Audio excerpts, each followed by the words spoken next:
What's up, people?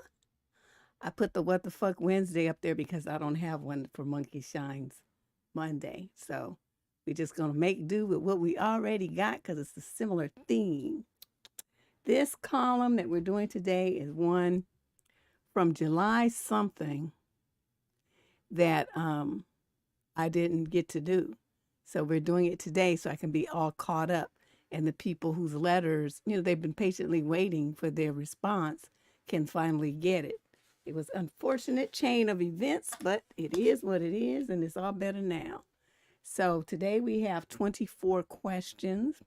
This is a live stream relationship advice show where people send in their questions in advance. So if you came here thinking that you can ask a question and get it answered, it's not that show. We do that on the third Thursday of every month.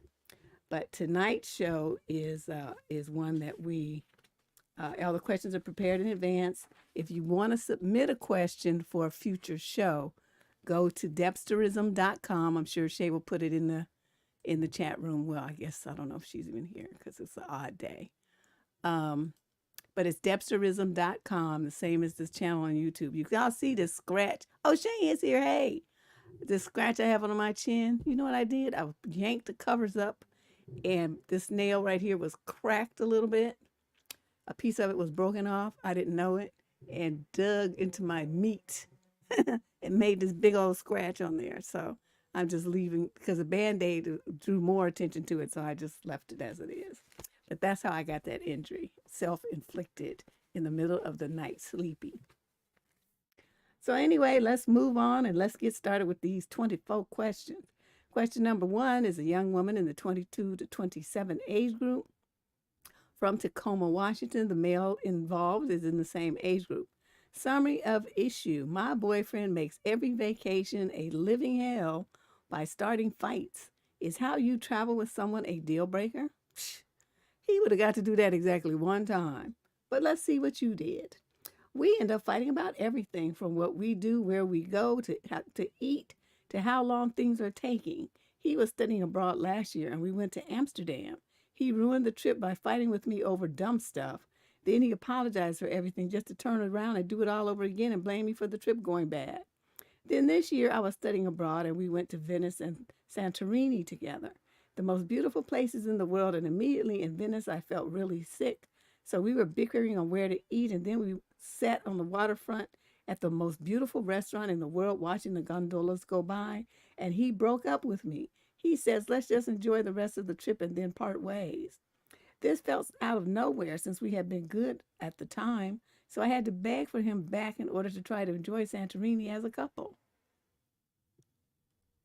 Okay. Then this week we went to Hawaii together, and the first morning he immediately ruins the day by complaining and whining about how long I'm taking to get ready, and mad that we weren't already at the beach, which sets the tone for the bad trip. The rest of the trip, he made each day awful by starting fights over stupid stuff and making me unhappy in such a beautiful place, mocking me, swearing with a bad attitude. I made it so clear before we went that I wanted it to be a beautiful, stress-free trip, and he made it nothing but terrible. Then expects me to want to get busy with him after a long day of making me feel like shit. Is how well you travel with someone a big indicator on the relationship? He was talking about where he wants to go for a future trip with me, and all I could think about is how I never want to go anywhere with him again. You girl, you good, because he wouldn't have been able to go to the corner store with me. He wouldn't have been able to go into the backyard with me. He ain't going nowhere with me after he would have fucked up one trip, one, and yet you kept going back both more and more and more, and you see how he is, but some part of you is stupid and you don't want to accept what's staring you in the face repeatedly. You wasting all this time and money and spending all them hours on the airplanes to go somewhere with somebody who ruins your trip. Why are you doing that? And he wanted to break up with you. Why did you not let him? I mean, you're like, as a couple, you're not a couple if a man breaks up with you and you have to beg him to stay with you for the pretense of a trip. You haven't had a boyfriend, I don't even know when, since this just makes no sense to me at all. After the first time, you should have got a clue. Definitely after the second time, because some women want to think, well, it was just a one-off thing. It was that location. It was that day. So they're gonna make up excuses. Okay, but by the second time, you should have been done with him. At least going any place with him. I'm not sure what her problem is. Yeah, that's what I'm thinking too, Nerly. That's what it seemed like. In case you don't see that and you're just listening, she said you seem desperate. And I agree. Like he's the only man in the world. Do you know going to Europe, like those romantic places, with a man is like bringing sand to the beach? Do you know how many fine Italians there are in those places where you went? Fine Italian men that are single. And you go and bring this drag of a Dusty with you to ruin your trip.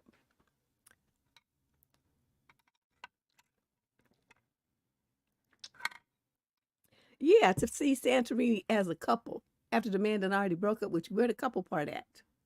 So anyway, yeah. So that's all I have to say to you. You're dumb and you're desperate. And that's a bad combination. Get yourself together, chick. Get rid of this fool before you spend any more money going anywhere. Question number 2. This is a young lady in the 18 to 21 age group from Chico, California. Summary of issue. My female friend copies everything I do, and I don't know what to do about it. Hey, Auntie, I'm 21, and I need advice about an envious friend of the same age. What do these kind of letters keep popping up? Are these like psycho girls? We've been friends since we were 8 years old. We've never been best friends, but we kept contact through the years, and we've been in the same friend group for about 6 years now. It's a group of 6 girls, and I love all of them tremendously, but this particular friend has been giving me red flags. What I love about my friends is we're all different from one another. We all dress different, act different, have different hobbies, but we have the same values in life. However, this friend has done a 360. She used to have short hair with blonde highlights, and now she practically looks like me. She copies everything I do. At first, it didn't bother me because I don't gatekeep. I love telling my friends when there's a good deal or good foundation or whatever the case is. But when strangers are starting to assume we're sisters, that's where I draw the line. I feel like I'm losing a sense of myself because she imitates everything I do. She colored her hair back to brown like mine, then cut the same bangs I have, bought the same lip liners, started fake tanning like me, started shopping from the same store, and bought the same things. Same sandals I own, the same dress. Started gelling her hair back into a bun like me. Her makeup looks exactly a copy-paste of the one I do. Wow.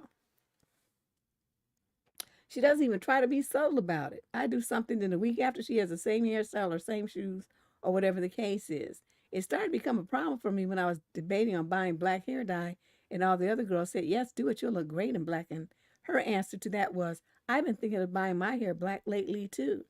I didn't think anything of it because she has said black hair looks emo. But what do you know? Next time I saw her, she had her hair black. Okay. That's when I felt like she wasn't just envious of me, but she was competing with me also. I've also picked up lately where I bring a film camera to social events and take pictures of all my friends.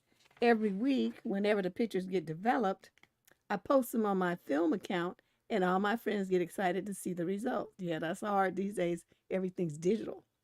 Last week, right after I posted the picture, she sent a picture of her and one of my friends in the group chat, an iPhone picture with a filter on it, and wrote, "Guys, download this app. It makes your pictures look like film photos and it's free." I know it's immature of me to get upset, but somehow I just can't help it. People have assumed that we're cousins, sisters, and once twins. She loves it when people think we're sisters, but I do not. Last week I wore white jeans to an event. Then a week later she texted us saying, "I want to wear white jeans. I have beige jeans. Do you think they'll turn white if I bleach them?" Wow. Wow. She also told us she's buying a new perfume, and guess what it is? My signature scent that everyone associates with me. This all started a year ago when me and her went to a bar and I got hit on by 7 guys. By the end of the night, she said, "How come so many guys are hitting on you?" To make her feel better, I replied, "It's because I'm dressed basic. Guys like boring girls." I bought myself down to make her feel better. But since that day, she's been imitating me and it's getting worse every day. I can't cut her off because we're in the same friend group, but I'm open to suggestions, ladies of the squad. Do y'all have any? I'm fresh out because the only thing that I could think of is, number one, you talk about you don't gatekeep. You need to. You need to stop opening your mouth and telling people, especially her, but don't tell anybody where you get your stuff. Like when women ask me that, I just lie. Like they'll say, "Well, where did you get that?" "Oh, it was a gift. I don't know." I will say that shit in a minute. You know why? Because you're not getting what I got. I made a point to get something that was unique and that I liked, that was unique and special to me. You not going to go copy what I did and run your ass to the same store to get exactly what I got. We're not going to do that. So I lie. And I tell that lie at work, at parks, at parties. It don't matter where to my own family, I'll tell them that. I don't care. Because you're not going to be we're not going to be walking around looking like the Bopsy twins. But you're like, "Oh, I got a shirt like yours. I got a blouse like yours. I got a jumpsuit like yours." No, you didn't, because you didn't know where I got it. And I'm sure not telling you. Another one that's good is if I don't say gift, I say, "Oh, I got it online somewhere." That's another good one. I got it online. I don't remember where I got it. I'll just be all over the internet. But that's true, though. Most of my shopping is done online. And I don't remember necessarily where I got it from. So that's usually more true than it is false. But still, even if I do know where I got it from and I drove my happy ass to Macy's or somewhere to pick it up, I'm still going to say I bought it online or it was a gift. So that's the behavior that you need to adopt. Stop telling everybody everything. Shut your mouth, okay? You talk too much.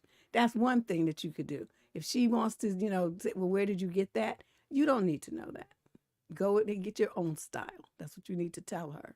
And say it in front of all the other girls. See, that's what you've been doing. You've just been sitting there taking it, and you haven't been calling her out. So she says, you want to get, I wanted to, get some white jeans and stuff.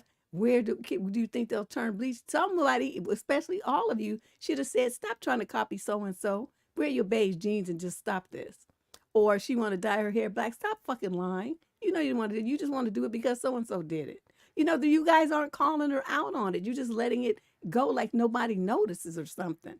I just don't understand the passivity of the 6 of you. One of you ought to have some nuts. Not one of you do. It's just sad to me. What is wrong with young women these days? They don't stand up for themselves. They don't tell people no. They don't say stop. They don't put any boundaries up. They don't have any barrier to anything. They just let people walk all over them. And then you write me. You should have handled this. You're not a little kid. You a young woman in your 20s. Open your damn mouth and check this bitch. Okay? Stop it. Just stop letting her do this to you. And then you want to whine about it and stuff. I mean, I know you like these friends and everything, but you got a couple of more years before they ain't going to be your friends anymore. You're going to hit that Tannen's return at 27, and you're going to ditch all of them. That's what's going to happen. It happens to everyone. So just hold your ponies. But I do suggest that you start growing a spine and start speaking up and putting boundaries and checking bitches when they get out of pocket. Because right now, you not doing nothing. You just like acting like it's okay. "Oh, well, it bothers me. It's making me uncomfortable." That stupid word. I hate that word.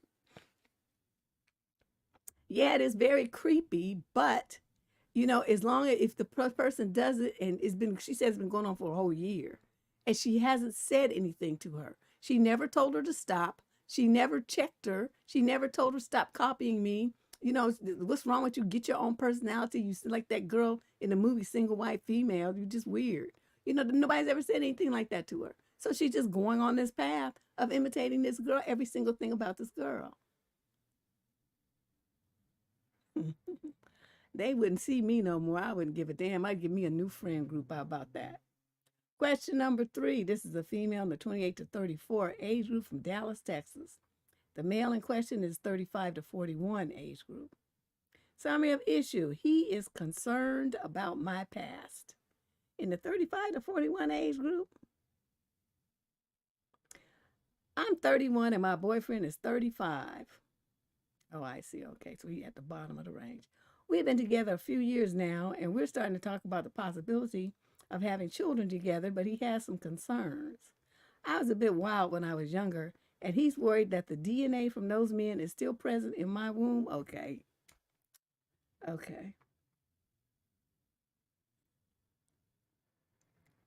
And will therefore contaminate our child. Did y'all hear what I just said? Did you hear this? He's worried that the DNA from the other men from her past is still in her womb and is going to contaminate the pregnancy. And he actually said that to her. Yeah, the ignorance and the dust is thick in this one. He claims to have read a study that said that the DNA from a guy can linger in your body for 25 years or more. If he is correct, is there any way to remedy this? I am anxious for an answer because this has been the source of a lot of fights recently. He can't seem to forgive me and says I, quote, poisoned, end quote, our future child. Okay, what you need to do is go to Amazon and order a book about the birds and the bees, okay? And it's going to talk about women's bodies and like the menstrual cycle and, you know, the tissues that slow it off every month and how what DNA actually is and how you know, it gets into your cells and how, you know, how that happens through like the birth process, not because of you having intercourse. And you need to you guys sit down and read that together because both of you stupid as fuck. Okay, you dumb because you don't even know anything about your body and reproductive system. So you listening to this drivel. When he was talking that shit, you should have slapped him upside the head with something and said, you know what? I'm not having a kid with you because a kid's IQ will be -5 because you're fool. You're stupid. And you've been reading that stuff online on them black men sites and sitting up there trying to act like that shit is real science. Y'all is stupid. Girl, do not have any kids because you just too dumb. Okay, you're too dumb and too gullible. You gonna sit there and listen to this fool tell you some stuff like that. You know he's laughing because he knows now he don't have to make a baby with you. That was his way of getting out of it. And which means no kids, that means no marriage either. He effectively boop, boop, boop, boop, boop, karate chop blocked all your future actions. So you know what you need to do? Understand that you have a fool, that you're dumb too, and that two stupid people should not be together. One of them got to have some sense to save any future children that you may have. Both of y'all would have just about the dumbest kids ever. They'd all be in the special needs program and special education and having a what they call an IEP and all kind of stuff would be going on because your brain cells are lacking there. Stupid people should not have children. You doom your children. In this day and age, we need people got to be sharp. So much is going on. You have to know how to think and you have to have an active, well taught brain in your head so that you can raise kids to be smart too. You don't have that skill set and neither does dude. So y'all are just breeding some dummies. Get away from him. Go find you somebody with some damn sense. And then you get yourself some education about physiology and human reproduction and your own body, biology, that kind of stuff. You need to study something like that so you understand what you're talking about is what he's talking about is stupid. Oh my God. Oh, just plug it into Google? Well, yeah, I guess so. But I like people to read books because, you know, the books give you like the full context But you're right, because a lot of people don't want to read a book, so I guess they can just go to Google. Question number 4. Ooh, that's just horrible. Question number 4. This is a young man in the 22 to 27 age group from Modesto, California. Summary of issue. How do I tell my girlfriend that her eating habits concern me? I've been dating my girlfriend for a year and a half. I'm 27 and a personal trainer and a healthy lifestyle advocate. My girlfriend is a nurse. She's 25 and she's on her feet all day for shifts. She often eats just one meal a day, followed by sweet snacks and desserts. I didn't think much of it for a while, but now I'm noticing that she's gaining weight and prioritizes desserts over healthy foods most times. I love her and I'm concerned her habits could get worse. How do I address this with her without her thinking I'm fat shaming her? Since you worked for so many years as a trainer, I thought if anyone knew a way to do this, you would. Any advice is appreciated. So you're a healthy food advocate or whatever you said, some kind of advocate of healthy foods and stuff.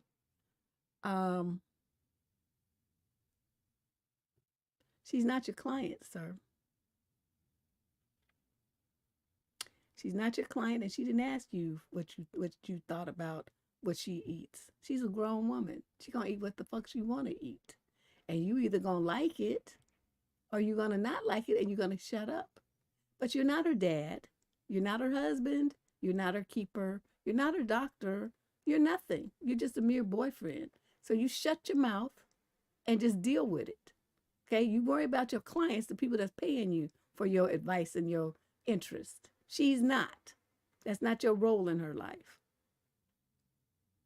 You go and you try to tell this girl, well, you know, honey, in the middle of the hospital where she, I mean, I'm glad that you're a healthy advocate of health, you know, because we used to do that with our clients too. But do you know how bad most trainers eat? Because we don't have fucking time to be having a whole meal. We eat in the 5 minutes that we have between clients. Because if you want to make your money, you got them booked back to back for them 55-minute training sessions. And in that 5 minutes, you got to run to the bathroom, get you some water, or eat something. And what we usually choose to eat was not necessarily the best, healthiest stuff. You just want something to have you in your mouth so that you can get through the next couple of hours till you can get home and then you can have a real meal. But while you on the fitness floor, you're not worried about all of that. You eating some protein bars or sucking down a protein shake or something, or maybe a peanut butter sandwich if you had enough thought to make one in advance. A couple of boiled eggs or something like that. That's about it. That's what you eat. Leftover pizza, whatever you can get your hands on. So, you know, I'm not really feeling what you're trying to do. You are too focused on what she does. Worry about yourself and worry about your clients that's paying you.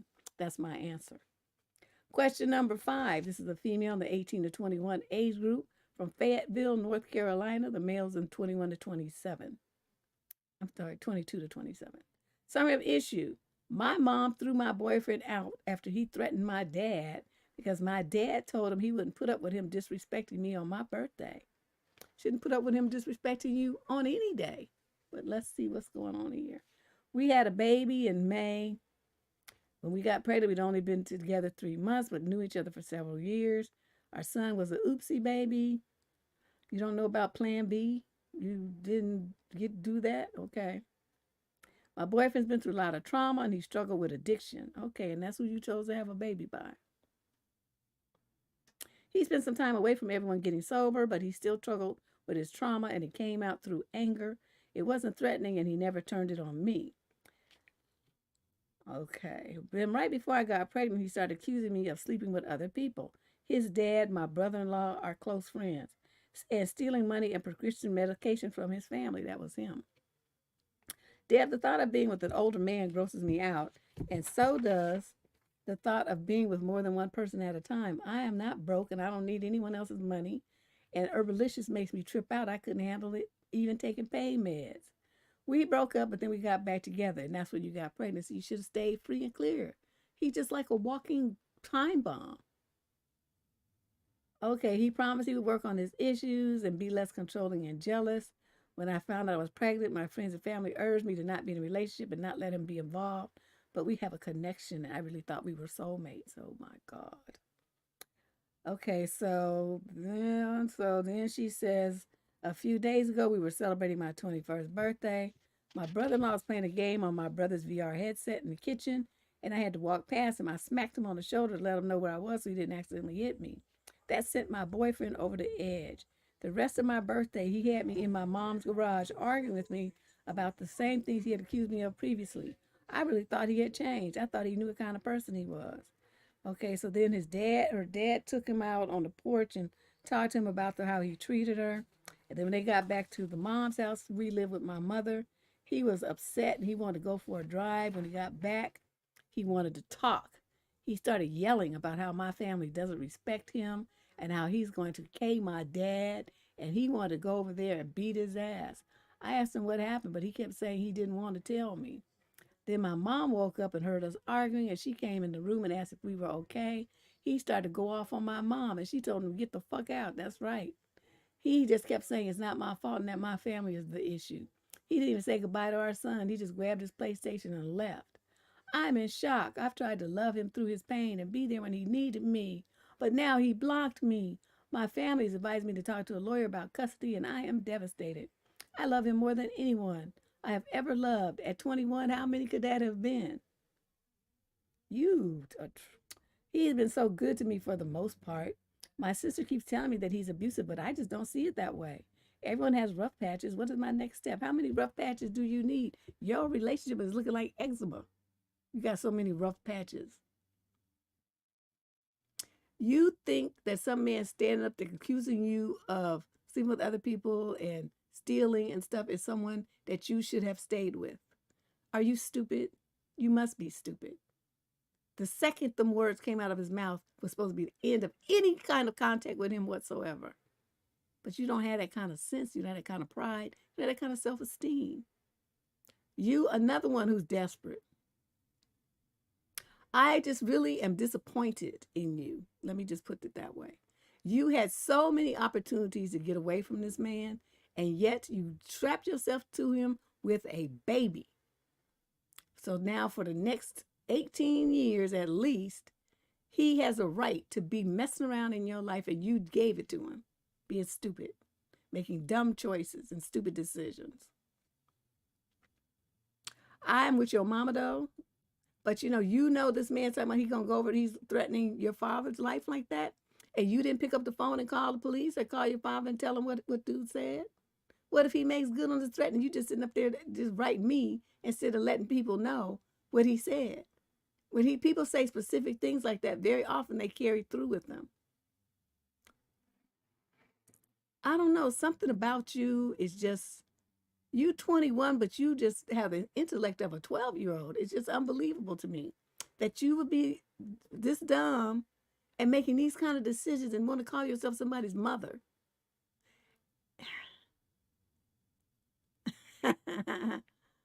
Yeah, I don't know where that came from. It just I saw an ad with eczema. That's where it came from. It was like scaly patches everywhere.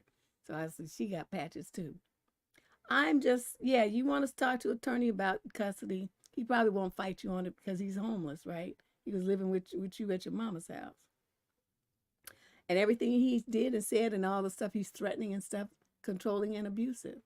Don't be surprised if he comes back to the house and just starts acting up. Y'all better put 911 in your phone with one button press so you don't have to worry about this. He sounds like an idiot. Man, if I were your mother, I would be so mad. I'd make you put that fucking baby up for adoption.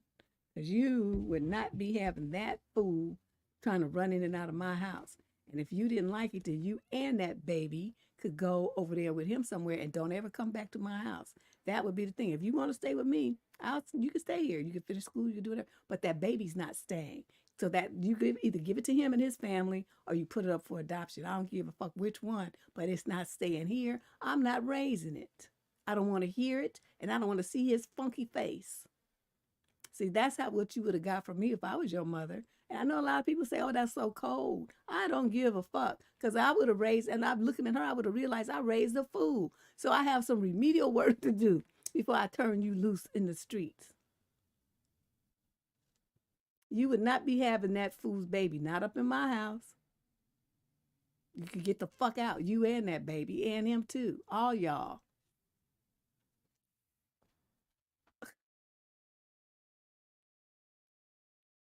Yes, the baby too. The baby too, because he's gonna use the baby. See, y'all not looking at the big picture. He's gonna use the baby as a reason to be bothering her, trying to control her and trying to control the mother. You saw he didn't even he's living in the mother's house and he's gonna try to go off on her. But luckily mom was, not the kind to take it. She told him to get the fuck out. But yeah, so that's the kind of dude that she's dealing with. And she said he's got all this trauma and all this other stuff, and he's like, using substances and whatnot. So he's messed up. His brain is messed up. And so he's not gonna be able to really, he's gonna be a problem. So for me, I like to circumvent problems. I see the problem as the baby. So we're gonna get rid of the baby. We should have done that before you had the baby, but it's not too late. Everybody looking to adopt a baby. So you go get the babies adopted and you done. And your ass is going back to school because it's embarrassing that I have a child that's this stupid. Yeah, they do. They try to use the kids and the girls don't understand that. They think, oh my God, we have this baby. No, you know what you have? A lock and chain that screams and wears diapers. That's what that is when you have it by somebody like this. Yeah, I don't be playing these kind of games. So but I had already told my daughter when she was 13, when she wasn't even interested in boys yet. And I sat her down and we had the conversation. Like, if you think that you're gonna come up in here with a baby and that I'm going to help you take care of it, think again. That's not gonna happen. You and whoever you had that baby by is gonna get kicking it and you're gonna make it happen somewhere else. Because it's not gonna be here. I raised my kid. I'm not doing it again. I'm not. All the shit I went through to get her to adulthood, please. What do I look like? Y'all just don't even know because I don't even talk about it, but it was horrible. Even after my husband died, it was a fucking nightmare. Okay? I went through so much hell. I don't even know how I did it, but I did it. But would I want to put myself in a situation where I had to try to do that again? Or watch my daughter do that? Just, willingly? No, we're not doing that. Question number 6. This is a female in the 28 to 34 age group from Canada. Summary of issue. My mother-in-law is deeply offended that I rejected her baby name idea and is considering moving out of the home to get away from me. I need a plan to approach a discussion with her. Let the bitch move. What's wrong with you? Okay, let's see. My in-laws immigrated from their home country 26 years ago, but still held on to their customs and culture quite strongly.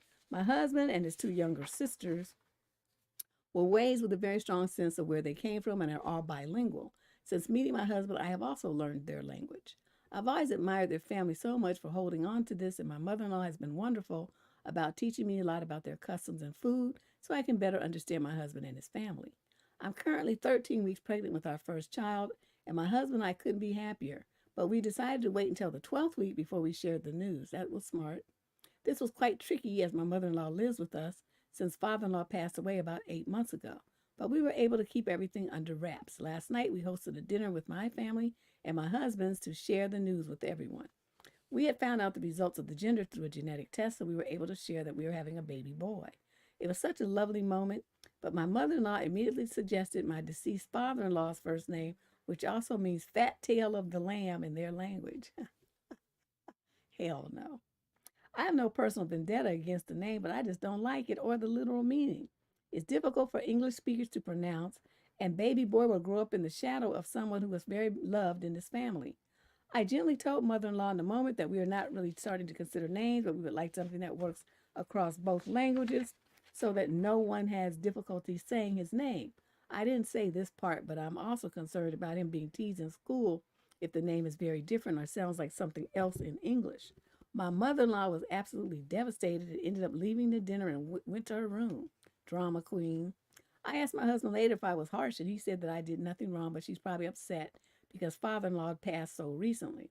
But since then, mother-in-law has not said a word to me, and my sister-in-laws have said that she told him she's unsure if she can live in a house with someone who would be so rude and disrespectful. Crunchy bitch, get out of here. I do not want this for my relationship with my mother-in-law. my relationship with my husband's sisters, or their relationship with their baby. I honestly thought I was kind in what I said, and in my delivery, I tried to have a discussion with her over breakfast so we could clear the air, but she didn't even make eye contact. My husband says I need to give her space and that she would never seriously consider moving out. Any ideas on how to approach her? I'm intentionally leaving out the country, culture, and language because of the suggested name for anonymity reasons, because I know a lot of people who listen to your show in the UK. Well, yeah, but your story is kind of, don't you think, kind of unique? Fat tail of the lamb. I'm sorry. Okay, you was very nice. That's why your husband said you didn't do anything wrong. You were extremely nice. She just mad because she didn't get her way. But, let me see how this would have went. She would have said, oh, you having a boy. I want you to name the baby Fat Tail Little Lamb. Like my husband. And I would have been like, hell no, that name is fucked up. It was crazy when your husband had it. I'm not saddling my baby with no fucked up name. You tripping. Okay, that's what she would have got from me. And mother-in-law not, because, okay, some people's mother-in-laws ain't really wrapped too tight. But that's what she would have got, and she would have been like, oh, but, then she could have said that I was rude and disrespectful. But just the way that you said it, you weren't rude nor disrespectful. She just didn't like the answer. So you know what you need to do? If she says she wants to move out, help her pack. Say, okay, well, do you need me to call the movers? Where you gonna go? So I can tell them where to take you when you leave. Just play her game with her, because she's trying to make threats to manipulate you. You need to rise up and say, well, so when are you leaving? Because I think I'll make your room into the baby's room. Something like that. So, I got some boxes. I went to U-Haul. I got some boxes for you for your stuff. I'll just put them right here in the garage. So let me know when you want them brought upstairs. I'll have her bring them up to you and put them together for you and stuff. And then she'd be like, oh my gosh, she wants to kick me out. I said, no, I want you to be happy. You said that you're unhappy here, so I want you to be happy, so I'm going to help you be happy somewhere else. That's what you wanted, right? So I'm going to help you make that happen. Right? Isn't that what she said? She's going to be trying to threaten folks. Don't threaten me. Do not threaten me, because I'm going to call your bluff. And then you're going to be sitting there looking stupid. No, I would get her some boxes and some hefty bags. Get her some hefty bags and let her start moving her stuff. Don't worry about her. But I'm telling you, if she tried to throw that again, then you better do what I said and call her bluff. Don't act like you so bothered about her leaving. Let her ass go. Shit, fuck her. Question number 7. This is a female in the 22 to 27 age group from Grand Rapids, Michigan. The male is 28 to 34. Sorry of issue. My boyfriend gave me an ultimatum. I either stop being anxious about his female friend or we break up. Sound like it's time to break up to me if he giving ultimatums about some other bitch. Right? I mean, I don't even need to read the whole letter. Just the intro. Some man gonna give me an ultimatum about some other woman and say, if you don't stop talking, ask me whatever about her, knowing that a woman is not going to do that unless she has a reason, right? Most women. She's jealous. The other woman is intruding into the relationship and she's feeling, doubtful about it, where dude's loyalties lie. That's what always happens in these situations where it's like a triangle of people. So let me see what she says. I've been dating for him for a year now. He's a swimmer. He's lots of friends from swimming, including this older woman, let's call her K, letter K, who is 34. I'm 25 and my boyfriend is 29, if that matters. Okay, so she's older than both of you. They have been friends for a few years now. He's captain of the men's team and she's captain of the women's team. I didn't have an issue with their interactions until the point where he accidentally called her babe in front of me. Oh, did he now? You don't accidentally call some other woman babe. Wow. He spends a lot of time with her swimming, going away for swimming, going to the gym, going climbing, and doing a lot of physical activities together. I love being active as well, but I have different sports of choice, and I like going to the gym alone, so I'm rarely involved in their sessions. Now they've been texting regularly. She gets invited to a lot of things that should be things just between me and him, and just spends a lot of time around him. I feel very insecure and anxious, and I have expressed my concerns about the relationship and the fact that he doesn't do as many things with me as he does with her. Now he said that I either drop this anxiety and concerns about their friendship and relationship or we break up. Am I being delulu here or is there more going on? I fear talking to him now about my anxieties since the ultimatum. Thanks in advance. No, see what I was telling you. You're not giving me no ultimatum, and you're not doing that. You're not gonna threaten me, and you're not giving me an ultimatum. So once your man, who's supposed to be your man, is spending more time with some other woman than he is with you, and you ask him about it, and instead of saying, you're right, I didn't think about that. Oh my God, that's horrible. Let me fix this.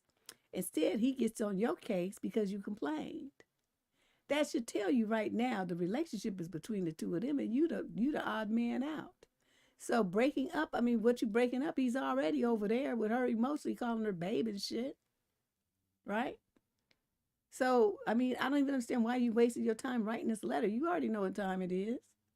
Just say, you're right. Let me just deuce out of this shit so you can go be with that bitch because that's who you want.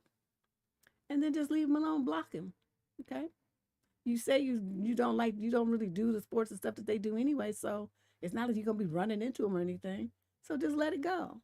One thing you just should never do as a woman, let me just put this in because y'all young, and you think that the sun rises and sets on these motherfuckers' heads. The sun rises and sets on your head. If you don't treat yourself like you're special, wonderful, important, and deserving of proper treatment, no one else is going to do it. They're going to look at how you treat yourself and they're like, well, she don't even treat herself well, so why should I? That's what you're doing to yourself. And you end up in these like hamster wheel relationships with dudes that mistreat you. They talk to you crazy. They abandon you. They just treat you wrong, lie to you, all kind of stuff. The first time they do this kind of stuff, the first time they hurt you, you call them out on it, right?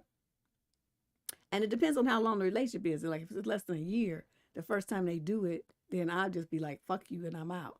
But say it's somebody you've been with for a few years, and then he lost his mind and something happened, right? And you check him. Okay, now he's on notice because, that you get one chance with me, one. So I done told you now that we're not having this. So you want to continue down this path. That means you've made the decision. That's the way it translates into me. That you've made the decision that you don't want this relationship anymore because you're doing exactly what I told you was going to break us up, right? So that means he made that decision. He wanted to be broke up. He just didn't want to say the words. So I oblige and I end things. But as a young woman, you have to have standards. You have to have boundaries. You cannot let somebody treat you like this. You heard him say babe to the other girl and you admit that he spends more time with her than you. So, that's 2 out of 3 things. And then the third thing was to tell you, don't be asking me no questions about her. It's going to be what it is and you're going to like it. So that's the three nails in the coffin for your relationship. I don't understand why you don't see that, but that's what it is. Question number 8. This is a young lady in the 28 to 34 age group from Montreal, Canada. The male is 28 to 34 as well. Summary of issue. I am not comfortable around my boyfriend's friends. Here's that word. How will I explain to him about this? Or should I just adjust and not think much about it? Me and my boyfriend are in a relationship for the past 1.5 years. I've met his friends many times, but was never really comfortable around them.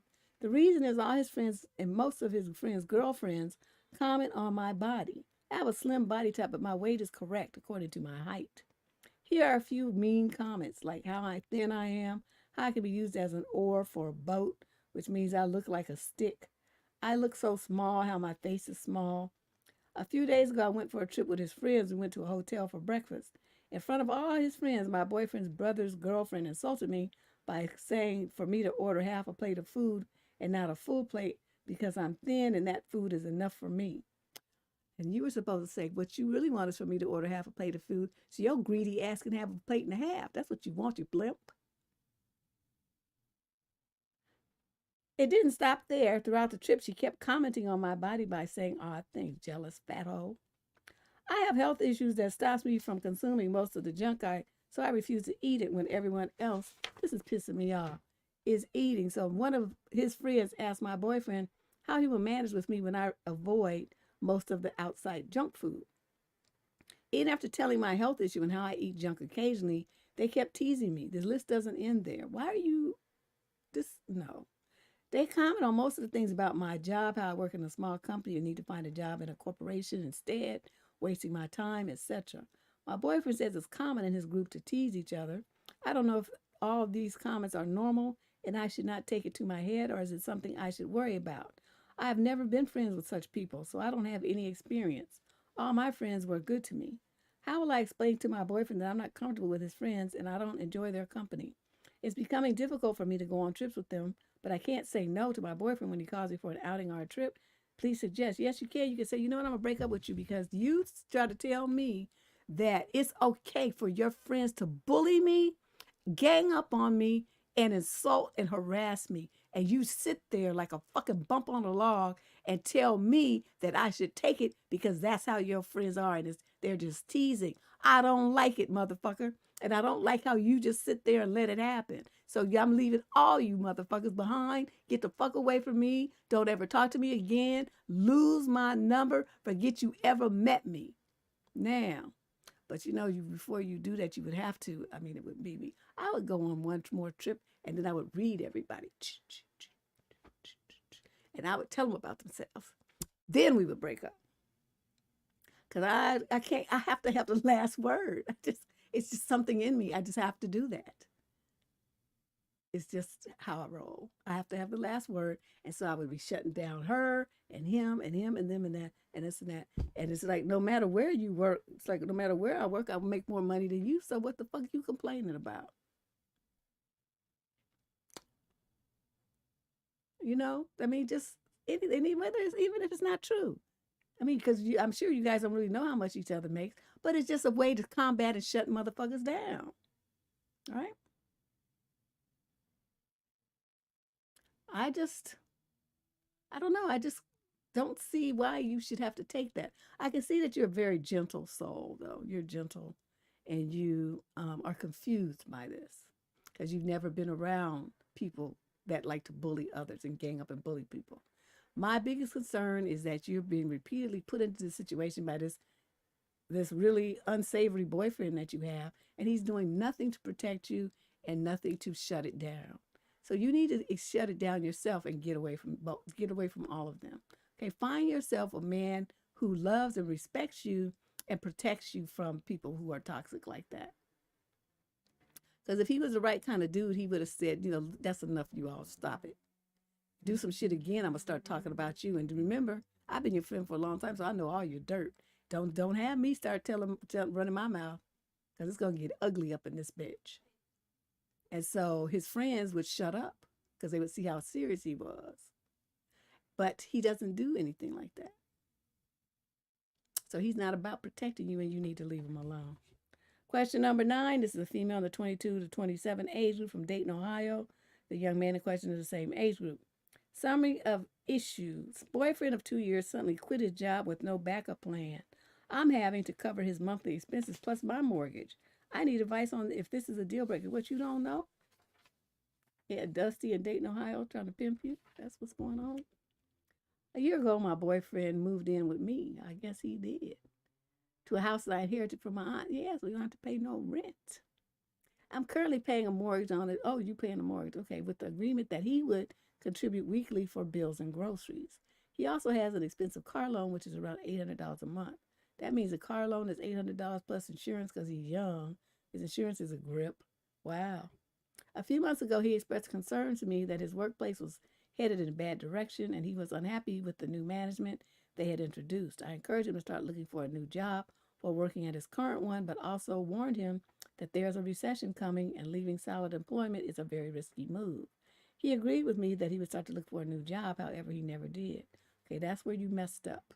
What you're supposed to do is tell him, I hear you, and that's unfortunate. But as long as you live here with me, you must have a paycheck. I don't care if you go sell ass on the corner, you're going to bring in some money. If the second that you decide that you don't want to work, that's the day you need to come in here and get all your stuff and get out. I'm not going to take care of a grown man. I'm not your wife, and I'm not obligated to do anything like that for you. So make your plans accordingly. So you're going to have a job and stay here, or you're not going to have a job and you're not going to be here. Those are your two choices. But you didn't do that. So 6 weeks later, the job had become unbearable for him, I'm sure. So he handed in his resignation with no new job lined up. Mm-hmm.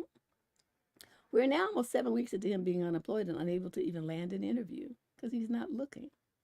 The car loan has completely eaten his savings and he is no longer contributing to groceries and bills. He could have got a job at a fast food place. You know how desperate they are for people? He could have had some money coming in rather than sit around on his ass.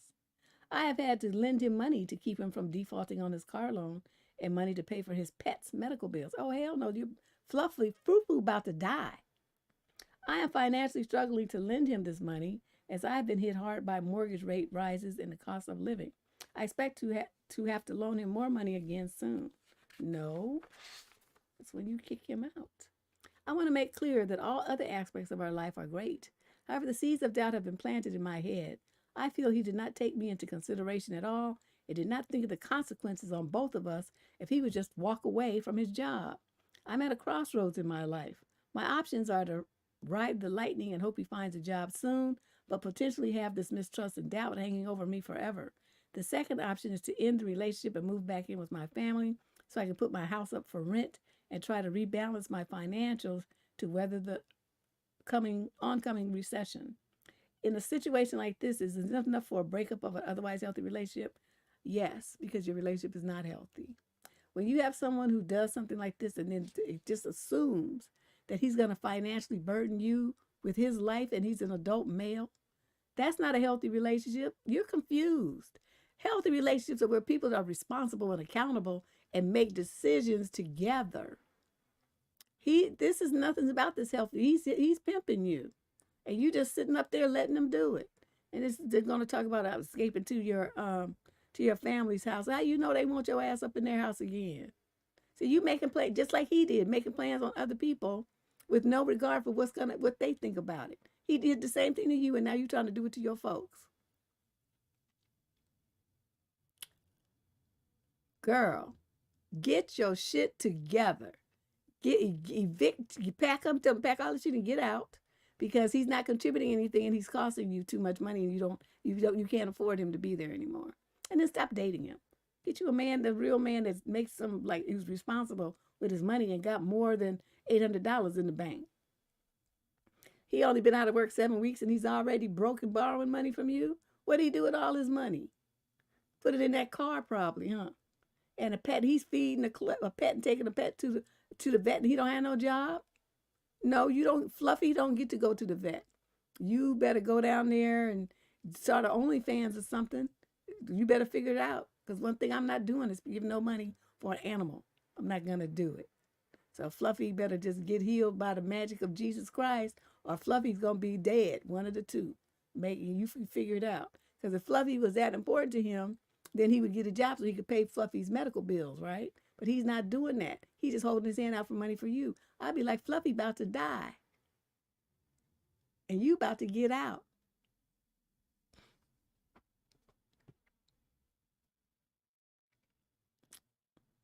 Please. Y'all know how I am. I mean, pets are cute and everything, but to me, it's like they all look alike, so what's the big deal? Question number 10. This is a female in the 28 to 34 age group from Seattle, Washington. Male, same age group. Summary of issue. I asked my boyfriend for a prenup. Was I in the wrong? I'm in desperate need of advice. Me and my boyfriend have been in a relationship for a year and had a huge argument. I left him on read the other day and have not reached out since. At this point, I'm having second thoughts due to 3 incidents. I need some advice. Okay, did you talk about the 3 incidents? I don't want to read all of that. Okay. In January, my family and I decided to try to better ourselves in this economy. My mother's an older lady in her late 50s, and she wanted to be able to do something with herself and something other than just a simple minimum wage employee. So me, my sibling, her husband, and me decided to put all of our savings together, and we opened a little business in my mother's name so she could no longer have to work as hard at her age and be able to be in charge. This is where the whole situation happens with my boyfriend. He's a very jealous type and thinks that he's supposed to be superior to everyone. So I hid the truth from him until I could no longer hide it. Oh, I see. Situation 1, I had to sell my car to get a little bit extra money to help out with the business because we were really struggling. And then, due to selling my car, I had to actually get in debt and get a new car and a loan. The monthly payments of the car are really high, and I spoke to my boyfriend telling him how I've been struggling and stressing with money lately. I told him how much a car payment, what insurance is, was equal to roughly around $980 to $1,000 a month. Wow. My boyfriend laughed, saying that I shouldn't get something I can't afford. I got this car. I haven't even done the first payment. So here's a situation that upset me. Strike when you say he told me, okay, I don't know what you're talking about. Do you know what I can do to help? I can take the car out of your hands, pay the bills, and drive it myself. Just hand over the keys. I told him I made a $5,000 down payment on the car, and you still paying $1,000 a month? What kind of car did you get? And he just said people always lose sometimes. Fast forward a little bit. Everything was going well. We went out. We went to eat, to spend time with my family. Okay, so then her employer, she told him that she was leaving. They cut her hours, it looks like. She used to work 6 days a week, and then it was 2 days a week, and now it's just 1 day a week. Okay, so they just want you gone once you said you was leaving. So he brought up the same scenario, that he can take over the payment of the car, and then I just have to hand over the keys. I ignored his comment and laughed it off and said, I'm just struggling a little bit, it'll be okay. The next morning, I told him that my family wanted to have breakfast with him so I could finally tell him the truth. We drove to the location where the restaurant's going to be. We get out, we met my sister and her husband. I was excited walking towards the location. It's within a mall and a food court. Oh, okay. We walked over there and I stopped in front of this vacant location. It's almost ready to open. We should be opened by next month. I stopped and pointed. I was happy and giggly. I told him, look, this is what I've been doing. This is what's been going on. That's why I've been so secretive. His body language immediately changed. He gasped and he looked at me and said, congratulations, in the most cold and evil voice I've ever heard. I tried to ignore him, but I told him, let's go inside and I could show him around. So they went in and he never said anything. She said he just looked upset and envious. He didn't speak one word. Wow. But then the first thing he said when we got when we left is, when we get married, I want 10% in case anything happens if we get divorced.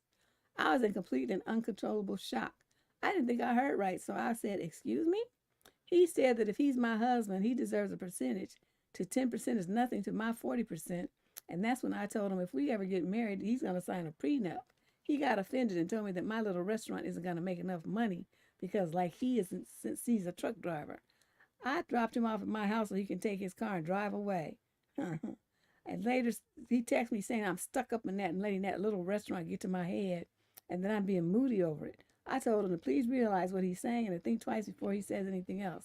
I haven't heard from him since. Any advice? Yes, count your blessings. First of all, I hope you drew a partnership and handled your business. It's in your mother's name, but I mean, how you guys going to split the profits? How you going to split the taxes? How you going to do the work? Or do y'all just basically gave your mother all this money? You know, what if she's too tired to work in the restaurant? You say you give her something to do and she won't be working a minimum wage job. Do you know when you run a business, sometimes with all the overhead and taxes and stuff and labor costs that you have to make, unless you really got like people rolling through there, you're basically making minimum wage, but you don't have any benefits unless you buy them. So this, you know, I mean, I understand what you guys did, but I hope you researched this and did enough, you know, because it was empty stuff. That means something else was there in the food court. Why did it leave? Why did it fail? Did you ask? Did you investigate? Did you do any research on that? Just because it's in a food court and a lot of people go to a mall doesn't mean that you're going to be making a lot of money. Something to think about.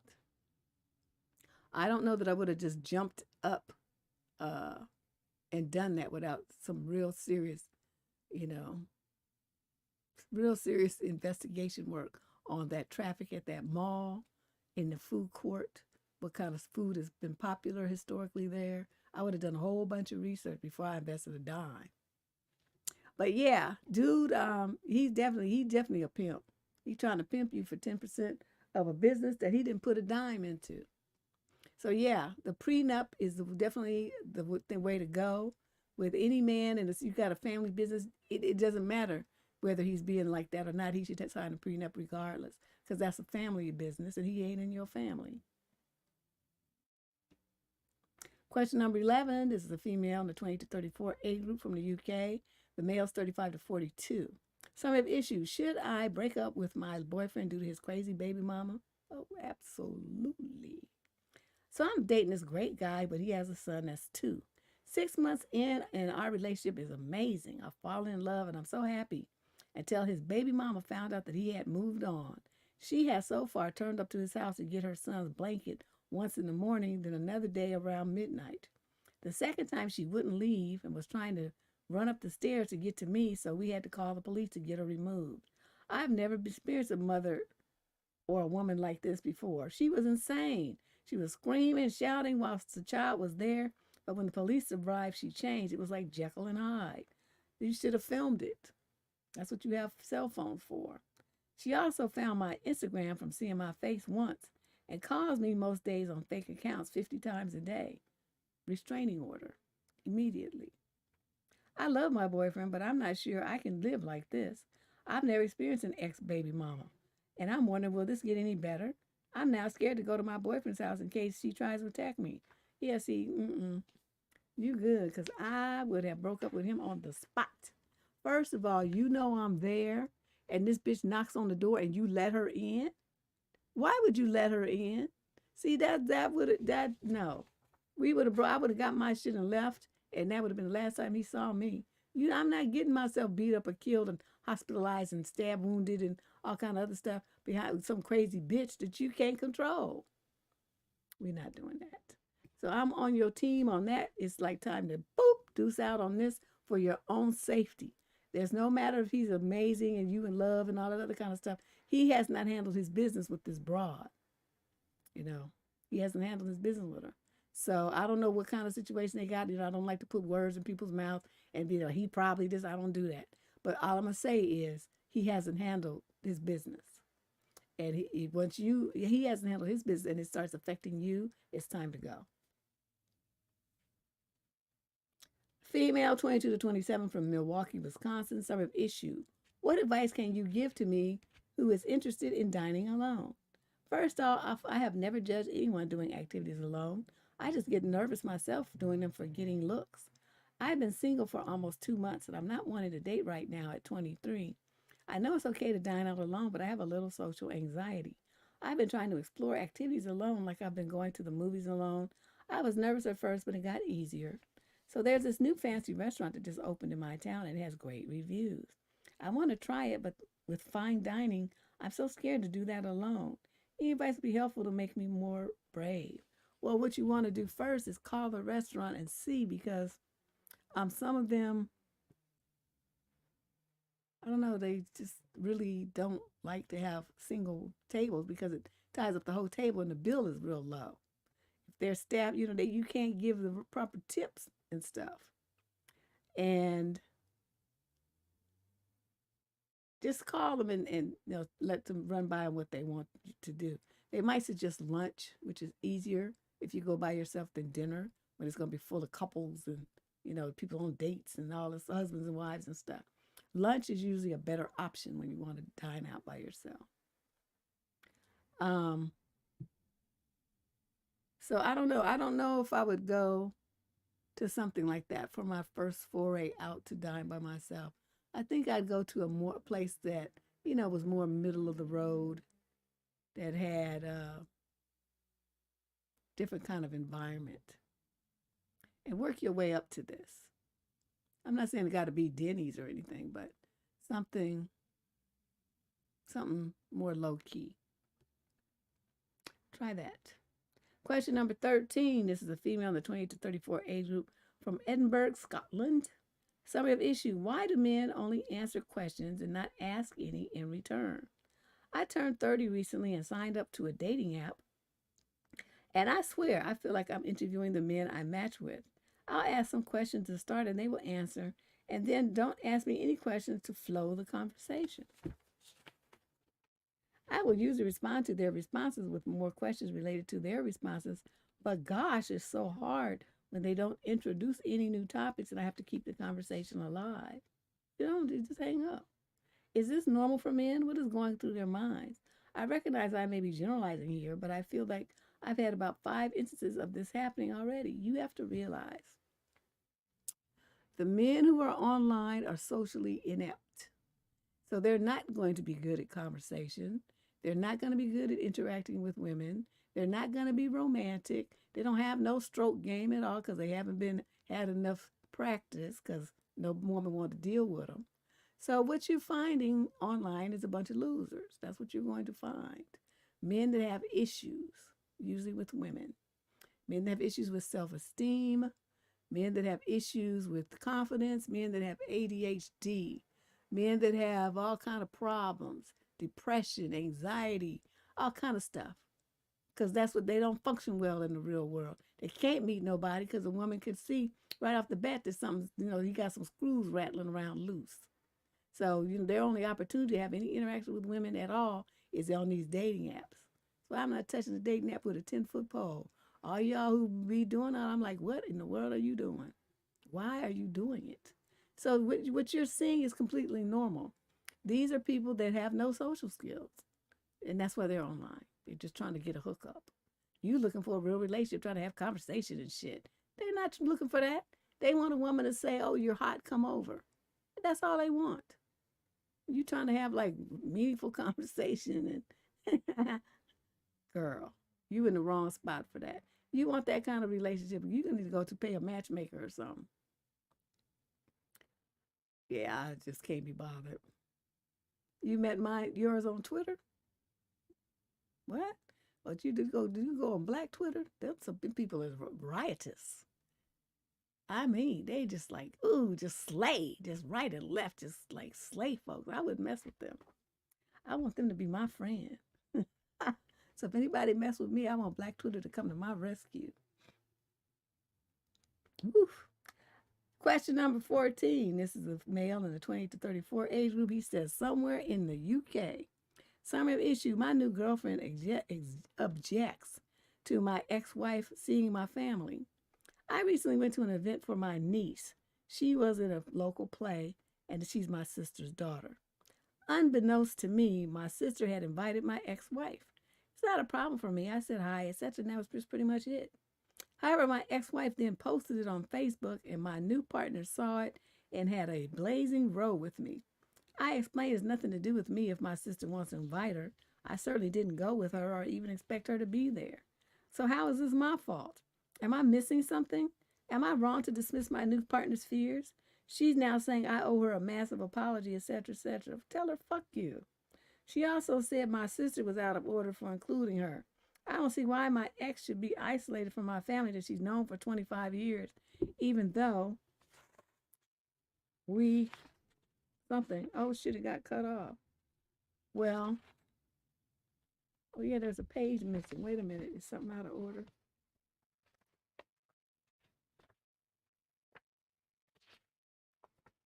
Oh yeah, okay, here it is. Even though we don't really speak much, can you explain my girlfriend's mindset? He's asking. I'm going to say this. What you need to do, okay, you've already saw the truth, which is you don't control who your sister invites to her daughter's play. Okay, that's the number one thing. Number two is you tell this girl, look, you new on the scene. She's been around these people for 25 years. Most of her life, she's been around them and they around her. They're going to continue to have a relationship. Now, this is where it gets interesting. If you want to throw a fit and act a fool and think somebody's going to apologize to you for some shit I don't have nothing to do with, then there's a door. Hit it. Because I'm not having this. And this is a time for you to stand up and act like you got some nuts, sir. You don't let some woman talk to you like that and act a fool like that. You better check that bitch real quick. Say, I'm not having this bullshit here. She going to see them people because they like her and she likes them. And you got to remember something else. She was my ex-wife. So she's considered family. You're not. You just a mere girlfriend that I just barely fucking know. You're booty. So stay in your envelope. And if you don't like it, then you know, like I said, there's the door. That's how you need to come at her because she's trying to exert control and dominance where she has no power. And if you let her get away with this, your life is going to be miserable. Check her ass and do it now. Don't you ever let some woman treat you like this. She don't have no power here. You remind her, I just not met you. I don't even know your middle name yet. You trying to tell somebody what to fucking do? I mean, and that's your niece. If the baby, the niece thinks of her as her aunt because you were married to her for so long. People don't give up those kind of relationships just because a couple gets a divorce. And that's the thing that this little trollop that you messing with doesn't seem to understand. But you better check her. I'm telling you, your life is gonna be miserable. She gonna bring hell to your family too. Talking about your sister was out of line. Your sister is a grown woman, and that was her sister-in-law, and she can do whatever the fuck she want to. And you shut up. That's what you need to tell her. You don't say shit about my sister and what my sister should do. You ain't even met her. Dude, you good. You know what I mean? I just would have ripped her up on, like, said first, you sit there in disbelief, like you sit there and you think, wait a minute, did she just say what I think she said? And then you have to like massage it around in your head, and just like run it, so you be silent for a minute. At least that's how I do. Because I'm like doing an instant replay like they do on sports. It's backwards and you run it forward and it's backwards and you run it forward again to make sure that I heard what I heard. And then I would take a deep breath and then that's when the hell would start. And she would wish she had never said that to me. Yeah. Your new girlfriend, you might need to put her back in the pond because she sounds confused. Question number 15. This is a young lady in the 20 to 34 age group from Vancouver, Canada. The male, same age group. Summary of issue. How do I get over some of the harshest things that my ex said to me? So I dated this guy for over a year. It was all great until it wasn't. When he broke up with me, he said the harshest things remorselessly. When we broke up, I was sure I didn't want him. But when he especially called a month post-breakup just so he could say those things, I felt awful and then just haven't been able to recover. I don't miss him and I don't want him, but I can't forget the things he said about me. I gave him a lot of love and was emotionally invested, but at the end, I clearly understood that he just wasn't the one. But those harsh things, I haven't been able to forget them and stop feeling hurt even though it's been a year. He got into my head. Now it seems like everyone sees me the way he saw me in that conversation. Please, please, please help. I haven't been able to build back my self-worth. Seems like everyone sees you the way that he saw you. I don't think that happened. I think you're just weak in the mind and you let some dust mite get into your head. This is the number one mistake that you made. Okay, when he broke up, you were supposed to block him. How many times have I told you girls that? But it's like you guys don't fucking listen. Some dude breaks up with you. It's even bad, when you break up with him, you still block him. But when he doesn't want you and you don't block him, you leave the door open for him to do just what he did, to call you, and your dumb ass is going to answer the phone and then just sit there holding the phone while he berates you in a tirade and you don't hang up midstream. You just sit there and listen to it. You girls need to handle your business. When you break up with a dude, you immediately block him. If not, just get a new phone number. Just toss everything. Block him on social media, block him on your email, block him on your phone, block him on your tablets, block him on everywhere that you can block him, you block him. Or like I said, you just get a new phone number. And then he's automatically blocked because he can't get you. Then you just go on your social media and block him there. But you didn't do any of that. So you wanted, that's how I know that you guys want these clowns to still get in touch with you. And then him being like me, because I'm going to test your self-esteem and your boundaries, right? I'm going to test you. So I'm going to dial your number and I'm going to see if you blocked me. If you didn't block me, I'm going to make you wish you had. And that's just what he did. He's like me. This is my twin in male form. If you leave the door open for me to fuck you over, I'm going to do it because that's what you must have wanted, because otherwise you wouldn't have set it up so that I could do that. You allowed it. You encouraged it. You set it up so I could do it. That means you wanted it. So don't be complaining now. You got what you wanted. Now for you, I'm going to tell you this. You need to wise up. Get yourself a shrink and work through this so you can get this man out your head. You have to remember one thing like this. Why would you put any importance on what he has to say? He didn't want you, right? He didn't want a relationship with you anymore. So that means nothing about you is anything that he should be commenting on, period. He didn't want you. Y'all said your goodbyes and that was the end of it. But no, you just gonna let him talk shit to you and then you're gonna sit there and absorb this shit into your spirit like a fool. Get you a shrink. That's what you need. And then you can start working on getting yourself back together. But if you had done what I told you and just blocked him, you wouldn't be having this problem. Question number 16. This is a female in the 18 to 21 age group from London. Male 22 to 27. Oh, so she's young. Summary of issue. My male manager keeps on touching me on my waist and back. Every week there's some pervy employer, manager person. I've been working for a few months at a pharmacy chain in Europe. I started working when I was 20. From the first day, he would just casually touch my waist and back. On my first day working, he walked past me and for some reason put his hand briefly on my waist. Also, recently, he walked past me and did the same. This one time I was speaking to him, he started rubbing my arm, and I don't know why, but even though I was uncomfortable, I started smiling. I always freeze and ignore the situation when he touches me. My manager is quite well known in the pharmacy community in the area I live. Whenever I go to work at other stores, some of the staff know his name. He also is very social at my work. I know people are going to say to report him, but I'm just worried because I have never said anything to him. I've never asked him to stop. Yep, that's the first thing they're going to ask you. We also don't work regularly with each other, so whenever I work up the nerve to say something, a few days before I go to work, I don't see him. He doesn't touch me all the time. I'm someone who really struggles with boundaries. When I was in secondary school/high school, I had a group of friends who would make it obvious that they didn't like me. What should I do? Can I also have some encouragement to speak up to him in case I do see him again? Yes, you need to practice your speech. Practice your speech so that it comes off very clear. And this is what you're going to say.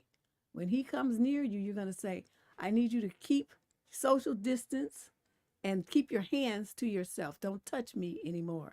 I don't like it, and I don't want anybody who I'm not in a romantic relationship with putting their hands on me. That's not you. You're a supervisor. You need to act like it and handle yourself appropriately or something along those lines. Use your own words, but that's the message you want to communicate. But the main thing is you're going to tell him to keep his distance and not to touch you anymore because you don't like it and you don't want him to do it. That's essentially all you have to say. Then he's going to be, well, what's the problem? So see, what he's doing now is called grooming. You look up that behavior. That's what pedos do to kids. They get you used to them touching you. And then it goes from these little innocuous things on the arm to, other body parts. Then in other situations where you're pretty defenseless. So you don't want that. So you need to stop this right now and speak up. You're a grown woman, okay? You're 21 years old. Shut this shit down. This is only beginning. When you're young, this is what they do. So you better get your voice, find your voice. Question 17. This is a female in the 22 to 27 age group from Chicago. Male, same age group. Summary of issue. My boyfriend danced up on another woman at a late night party when previously he was never interested in that kind of stuff. I want to know if I can give him an ease to have fun before we get married. He's out with the boys tonight and I'm worried. That was a lot of summary. My chest feels heavy. My boyfriend and I have been together for 3 years and everything has been so great. We're great communicators, always been open and honest about everything. We keep in touch every day. And he's just been treating me like a queen even after that happened. He went out with the boys one night to this party and ended up dancing up on some woman while she whined on him. That's grinding her body on him. Oh. He told me about it the next day, saying he couldn't keep anything from me. After he told me, I felt myself upset and I communicated that to him. He started getting touchy and hugging me and so on. He said it just happened, but there were no feelings involved. It was just fun. He said initially he got woody. But that quickly went away, and after the party ended, he and the boys left. When I told him I didn't want him to do it, this is problematic. Again, he asked for an ease to have some fun before we tie the knot. That really hurt because even though I told him how I felt about it, he wants to do it again. Tonight he's out again with the boys, and my heart is aching because I'm afraid something might happen. I love this man to bits, but this is looking like a big red flag. This has never happened before, and in the past he found the act unappealing. But clearly something has changed. Advice is welcome. You go and you find you a male stripper club, and you and your friends go. and you make sure they take pictures of you getting some dude winding or whatever you call it, grinding all over you, and post that on social media, and let's see what happens.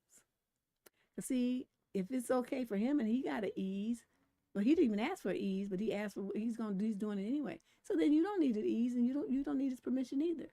And you say, well, what's the problem? Isn't this what you did? This is what you did, right? So why is it a problem? Why can't, if we doing all this stuff before we get married, then if you doing it, I should be able to get it out of my system too. Because, Fidus is kept. You ain't hitting it all that great. I mean, I put up with it and stuff, but let me tell you about Rollo. Rollo had pecs and his back was just buff and he looked like John Henry or some shit. I was just amazed that a man could be built like that. Then you give him that look like, which is the opposite of you. I would have to toy with him. I'd have to mess with his mind a little bit. Yeah, ease a pass. Same thing. He want to pass so he could go and do some freak shit with somebody and then, walk down the aisle and get married. Two can play that game, and I bet you I can play it better than you. I'll have three. I'll get 3 dudes on me, one in the front, one in the back, and one circling. Question number 18. This is a male in the 50 to 56 age group out of Maryland. Summary of issue. I'm needing advice about a younger woman that I work with. I'm confused and I'm not sure what to do.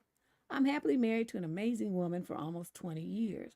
Lately, within the last few months, this woman I work with has been showing me more attention than usual.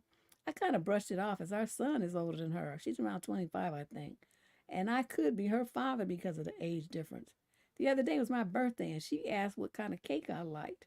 Then she decided to show up at our house to give me the cake for my birthday. Oh, so that means you a Leo too. My wife found it very strange and even suggested that maybe she has a thing for me. I brushed it off as her just being a good friend, but she's been to our house before with both my wife and I. But now I'm wondering if she sees me as more than a friend. Am I just imagining things or just something that I need to put a stop to before it goes too far? Oh, you definitely need to put a stop to it. Let me tell you this inappropriateness right here. First of all, nobody should come knocking on your door that wasn't invited from your job. You ain't friends. She's not a neighbor. She's not family. She's a coworker. And coworkers do not just bogart over to somebody's house like that, especially when the person is married. You don't know what's going on in somebody's house or what state of undress they may be in. Since they're a couple and it's their house, you don't just do that. You don't just barge into somebody's house like that. You call and ask them if it's okay. But since you guys work together, she would see you the next day at work. All she would do is bring the cake there. Don't you find this a little suspicious? Why she would do that? So this is why you need to have a conversation with her. Say, you came and you brought that cake and everything, and that was very nice, but I'm going to tell you this right now. Don't you ever do anything like that again. If I didn't invite you to my home, you don't show up at my home. That was grossly inappropriate and unprofessional and across all kinds of boundaries. You need to tell her that in those kind of words. Say, I don't expect us to have this conversation again. I don't like that kind of stuff. It's very odd behavior. And you need to rein it in. And then you walk away and go to your desk. So it's like, bitch, I have spoken. And then she'll be like, oh, well, I guess I'm not getting ready to play those little games with him and his wife because he ain't about that life. And so let me shut up and let me go over here and stay in my lane. That's what you need to do, sir. Shut it down. Shut it down. She be showing up at your house giving your wife the blues and stuff. No. And you going to be, shut the shit down. And make sure she understands that this is a boundary she better not cross again. Question number 20. This is a female in the 22 to 27 age group from Pittsburgh, Pennsylvania. Summary issue. I need help responding to people's comments on my biological clock and my career choice of dentistry. My ex-boyfriend and I dated for a year, which the last couple of months was long distance. The breakup was mutual, although I initiated it. He moved to start graduate school and I finished college next May. This past semester has been one of the busiest as I'm a pre-dental student and preparing to apply to dental school after graduation. Since we broke up, I've been getting a lot of snarky comments about my biological clock and my career choice. At a party this past weekend, my best friend's husband made a comment about my biological clock ticking because I mentioned that I want to be with someone for a long time before having children. My preference is to start having children at the earliest around 29, 30. I do not want to rush having them in my 20s, and I'm perfectly fine with being an older mom. 30 years old is not an older mom. 45 is an older mom. I'm very aware of how fertility works and the procedures and costs involved to assist in conceiving. They got married a few weeks ago, and they think it would be hard for me to meet someone in dental school. No, it won't. I don't have any issues meeting guys. It just burnt out from dating at the moment. My best friend is 22, and she met her husband. He's 29. When she was 18. I think it's unreasonable to expect a similar trajectory from me. I've always dated with the intention of marriage one day. It just hasn't happened yet, and I want to take a break. Is that a crime? A while ago, one of my exes and I's mutual friends asked if I had ever considered settling down. He said that since I'm a career woman, that I should be worried because my fertility will go down at age 30 to 35. My best friend told me that he was interested in dating me. So he's interested in dating you, so he insults you. That's his approach. But why would anyone approach someone like that? Yeah, that's what I was just thinking. It completely turned me off. But my best friend and her husband said I was being overly sensitive. My ex used to make similar comments about fertility and women hitting a wall at 30. So I'm feeling pretty insecure at the moment. Dentists tend to have pretty great work-life balance, so I don't know why everyone is all of a sudden worried about my fertility and career choice. Tell them to shut the fuck up. Don't you know any choice cuss words? They don't teach you that in Pittsburgh, Pennsylvania. You tell people, get the fuck out of my womb. And tell your best friend's husband, motherfucker, worry about your wife and her fertility and stay the fuck out of my vagina. That's what you need to tell his ass. And he would shut up and he would stop because you would say it just like that. Very crudely to a married man who has no business worrying about at all what goes on with some other woman's body. So he's so inappropriate, I would just go left on his ass. And now for these other men, these other people that's doing the same thing, you can just use whatever way you want to talk to them. But I don't know. See, when men get crazy like that, I just go ballistic. I just lose my mind. And it's like, what you doing worrying about what I'm doing with my coochie? That's none of your goddamn business. I might want to have a baby next week. I might not want to have one at all. Because the more I look at y'all as specimen fathers, I'm not really feeling the love. It's like, I'd be stuck with some idiot's kid. Like you gonna be? To my friend, I say that to her ass because she's not checking her husband. So my husband said some shit like that to one of my female friends. We would have a conversation and it wouldn't end well for him. You're not going to be telling my girlfriends nothing about what she does with her body. You motherfucker. That would be the start of it, and it would end with all kind of other stuff, and maybe him getting bopped upside the head with something. Totally inappropriate conversation. And these women aren't checking these men. They're not saying nothing to them. Is it me? Am I the problem? Because I would not be tolerating these kind of conversations with people being all up in my womb, in my body, in my sex life. We just would not fly. One person would get it, and then they would all get a piece. So I don't know. You don't need to feel insecure. You need to start blowing some people's hair back, and they'll leave you alone. But the main thing is tell that husband what I just said.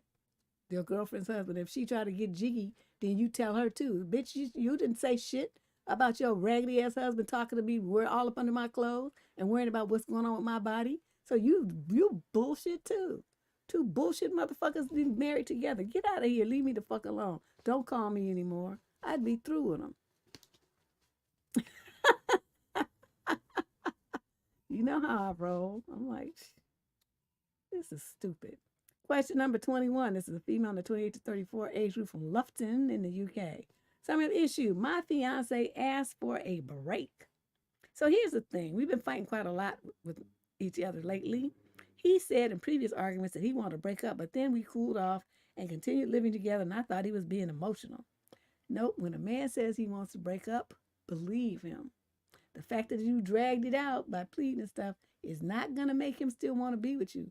He's just there waiting for you to accept it. That's what this is. So a week ago, we argued, and he said he wants a break. I believe it was in the heat of the moment. Nope, because he said it several times before. What's wrong with you? I tried telling him that it's serious, and he doesn't know what the break would look like. I immediately packed my bags and booked a place to stay and moved out. He was very upset and surprised to realize that I'm moving out because he said that's not what he meant by a break. He meant break as in to talk through our issues and bond. I thought, what kind of BS is that? No, he knew it, but he didn't expect you to respond. Now he's blaming me for leaving and damaging our relationship. I feel like that's gaslighting. I need some reality check. Yeah, because the fact that he said it several times is the kicker. He didn't just say it that one time. You said he said it before, and you guys, smoothed things over and talked it out. Then he said it again. He said he wanted a breakup, and now he's talking about he want a break. So he said that to you at least twice. So getting your stuff and leaving him was the appropriate response. He just didn't expect you to actually do it. So he's sitting there looking stupid because he wanted you to beg and whine and plead like you did before. But you were like, fuck you. Fuck you and this relationship. I'm out. Boop. Good job. Question number 22, because you don't let no man threaten you like that. Like, you don't let them threaten you. And if they give you an ultimatum and they try to threaten you like that, always call the cards. Make them show you their hand, just like in poker. Question number 22. This is a young lady in the 22 to 27 age group. The male is 18 to 21. A younger man or a sibling. Let's see what this is all about. I'm 23 and I'm growing more annoyed and agitated with my 20-year-old boyfriend's childish behavior. Okay. What are you doing? Women are already more mature than men at this age. And then you gonna go and get somebody 3 years younger than you? You stupid. That was a gross error in judgment. But let's see how you made this stupid mistake. Me and my boyfriend been dating for almost 5 months. Not a super long amount of time, but it's the longest continuous relationship I've been in. When we met, we clicked instantly and have been FaceTiming or hanging out basically every night since we met. It's great. He's great. Except for the fact that he's completely immature and it's starting to wear on me. Then it's not great. You're giving conflicting messages. We rarely talk about anything serious. It's always gaming or movies. He's not interested in talking about more serious topics. When I try to bring the conversation around to my interests rather than his or something more serious, he listens for about 2 sentences, makes a childish noise, and then we're right back to talking about him. Or he tells me he doesn't care, shut up. Stop talking as a, quote, joke. And because we're always talking about his interests, we only talk about the same things over and over all the time. It's like a broken record. Anytime we hang out, call or text. When we're watching a movie, he's constantly talking and bugging me if I don't answer right away. And if I don't answer his silliness correctly or if I seem annoyed, he gets cranky. He doesn't seem to take into account my feeling of anything at all regarding me. When my grandpa was dying last month, he seemed confused when I started to cry around him despite knowing about my grandpa. When I was telling him that I wasn't having a good day that week because of it, he texted me everything will be fine. Guess what? I just won at Fortnite. 0 care, 0 awareness. And you didn't cuss him out? Last night he asked if I'm annoyed with him, being himself around me. Apparently the real him is making silly noises and random screaming in the middle of a conversation.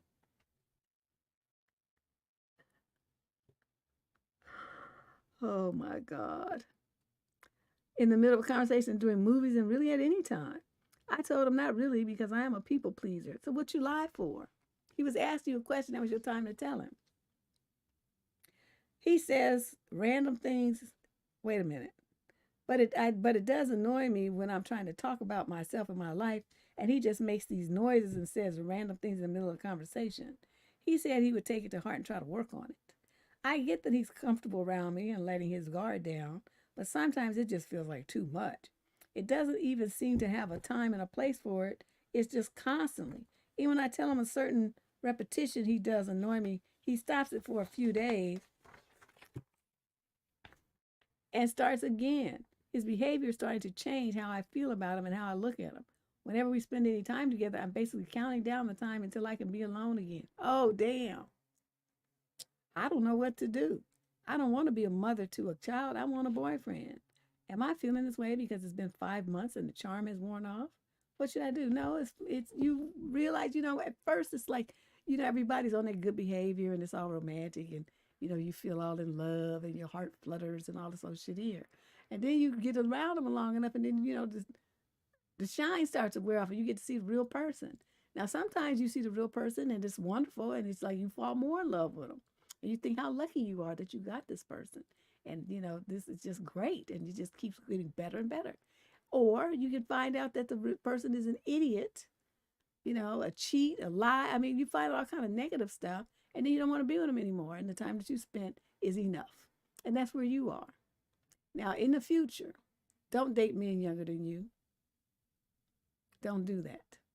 So he's got the mentality of like a 15-year-old and he's 20 years old. Silly.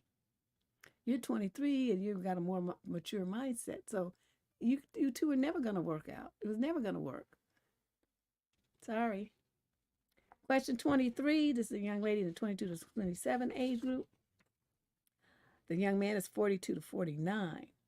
Summary of issue: I'm dealing with a father who rubs my hardships in my face and downplays my goals. I have a complicated relationship with my dad.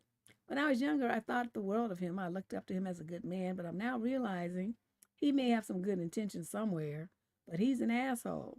I'm going through mental difficulties which have caused me to exclude myself from living life and doing things for myself. Every chance he gets, he throws that in my face. He's betting on me staying down. Wow. He treats the rest of my siblings and my mother the same way. He acts like he's the only person who's established while stepping on us for going through difficult times, especially financially. He also loves to throw in our face that he took care of us, which makes me conflicted because I really do not like him, but I'm grateful to him for raising us. The way he talks, he makes it sound like he's the only thing out there and we won't be nothing without him. He blows up in everything and I'm starting to hate him. But I can't leave right now, so I have to endure him. Why not? How do I stop trying to prove myself to him and bring back that effort towards myself? He acts like his way of life is the only one out there. Your daddy is a dusty, insecure roach. Because only someone who knows that he's nothing feels the need to have to put other people down, to stand on their necks to elevate himself. A strong man, a decent person would stand on their own. They would rise up on their own. He's not doing anything to rise up. What he's doing is just giving us himself a semblance of being above you because he's standing on your heads and he's crushing you. You and your mother and whoever else is in the household. That's what he's doing. So at some point, you're going to have to say, why do you do that? I mean, it's so obvious that you have low self-esteem and you don't feel good about yourself. So you feel like you have to make sure that we feel worse about ourselves than you do. But it's not going to work.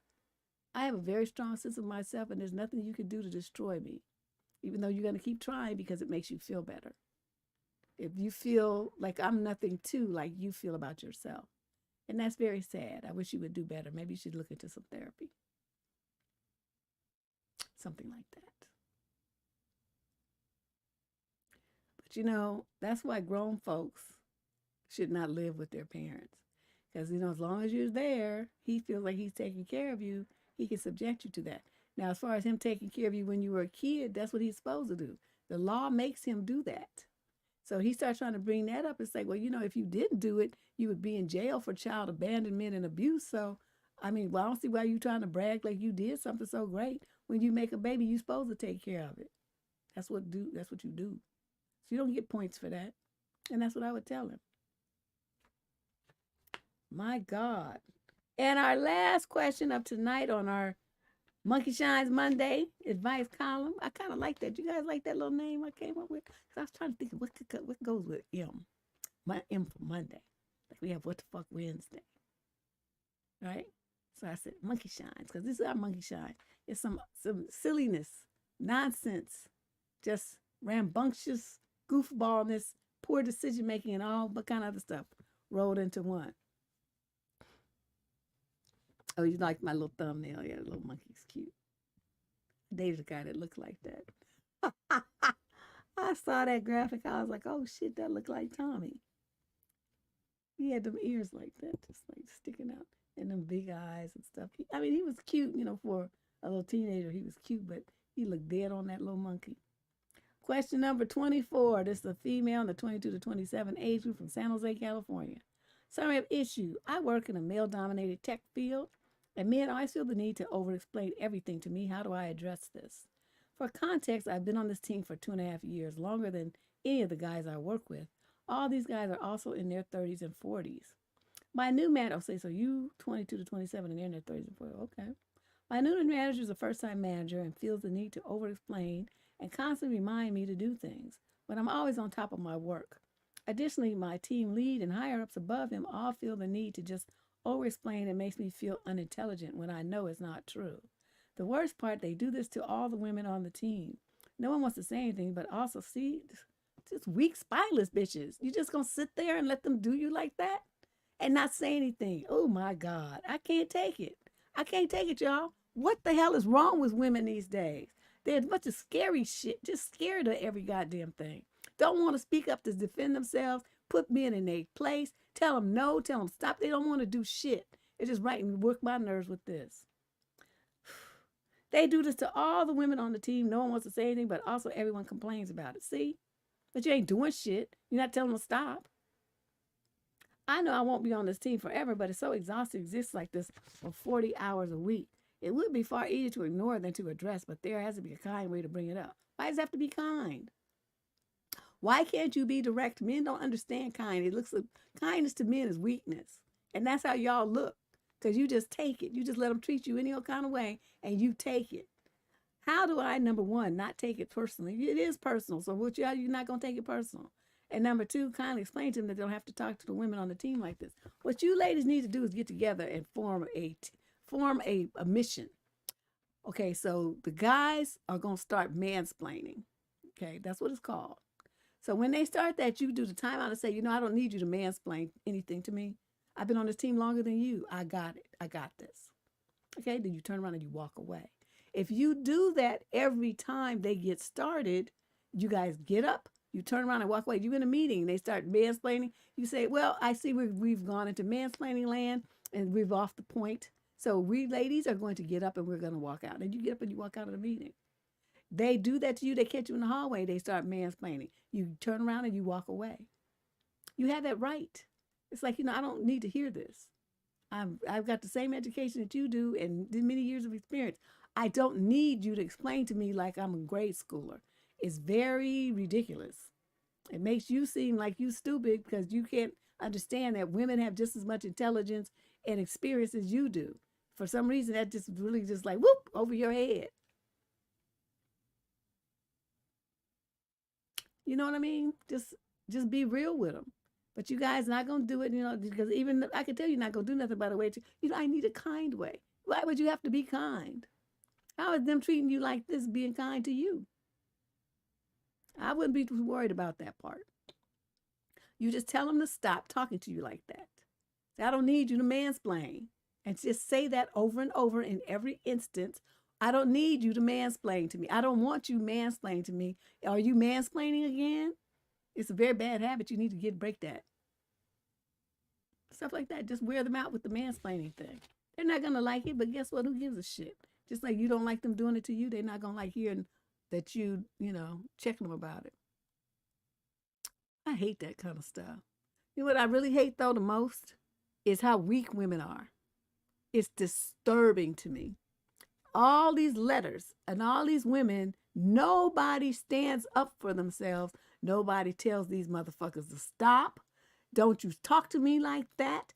No, get out. Like only the mother in one of the letters where the dude tried to talk to mother crazy and she told him to get the fuck out of her house. She's the only woman tonight in all of these letters. And she wasn't even the source. I mean, she was just like mentioned in passing. But everybody else, just weakness. And it's been like that in the advice column for a couple of years now. It's very disturbing to me to see how many women have no fucking boundaries and no fucking spine. They just let men do anything they want to them and talk to them any old kind of way. And they stay in a relationship and deal with it. Please. A speak up webinar. Oh, you know, I might have to do that, but the time element, it's so hard to put together a webinar. But yeah, there has to be something. I got to do something, DP, because we just can't have this. Young girls, you know, trying to, you know, be movers and shakers and going to colleges and universities and getting all these exceptional opportunities in education and professional development.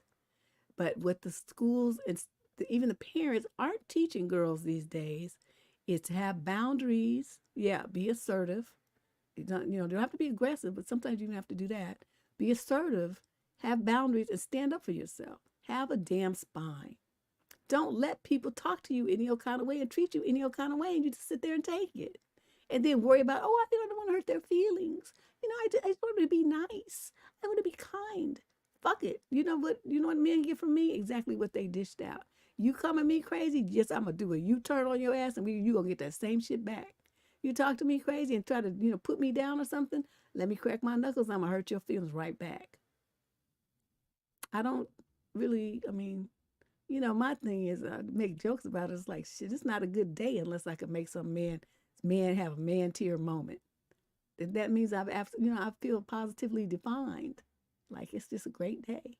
But that's the Leo in me. So I'm gonna sign off because it's time for me to get started on my birthday drinking, which is tomorrow. I'm going out to dinner with some friends, and we're gonna have us some fun. And then I pray that I'm back in one piece on Wednesday, so that I can do that show.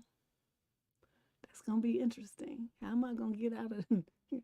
So we'll talk about that, DP. I might need you to help me though. You and V and a couple others to get me some information. But we'll talk about that because you're right. That is something I haven't done that. We've addressed that some in some of the Februarys, but it was other speakers. It wasn't me that talked about these things. But they're only on for 30 minutes at the most, and so it's not like it's going to go into any depth like a webinar would be for like an hour. But thanks you guys for what I went through last year. I'm happy to be having another birthday, to tell you the truth, because it was sister felt like it was touch and go there for a moment. Oh, it was getting me some wine fund money. Thank you.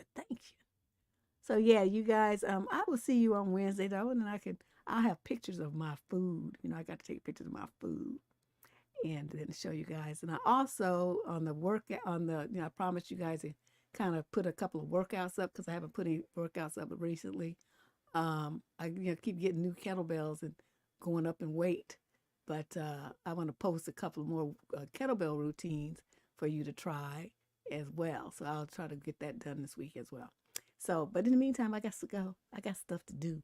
Mainly, I got to get my face lit. I'll talk to you guys later.